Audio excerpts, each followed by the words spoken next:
Serre contre les palettes, là. José a 81 ans, dans sa vie il était commercial. Depuis 15 ans il est bénévole au Resto du Cœur à Perpignan.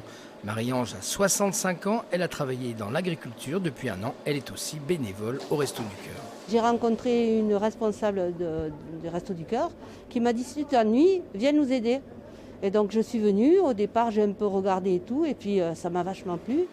Malgré la crise sanitaire, tous les deux ont répondu présents pour débuter la campagne de l'association caritative. Je me suis renseigné et elle m'a dit non, tu peux le faire, tu es en bonne santé, ça va, quoi. Donc je me suis réinvesti, je suis venu et puis voilà. Dans les PO, les Restos du Cœur comptent 560 bénévoles, mais 30% d'entre eux sont restés cloîtrés chez eux ou en télétravail. Il en faudrait une centaine de plus pour un fonctionnement normal.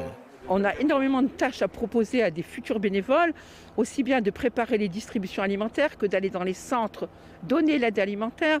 On a besoin de techniciens, on a besoin de chauffeurs, on a besoin de gens qui vont aller au contact des gens qui vivent dans la rue.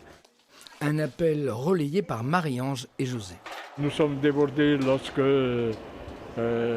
la marchandise arrive, on ne s'en sort pas et il nous faudrait du personnel supplémentaire. S'ils ont la santé et s'ils s'ennuient à la maison, venez nous aider parce que ça donne de la joie quand on s'en va le soir d'ici. On a le cœur plein de joie parce que, comme disait Coluche, plus on donne et plus on est satisfait.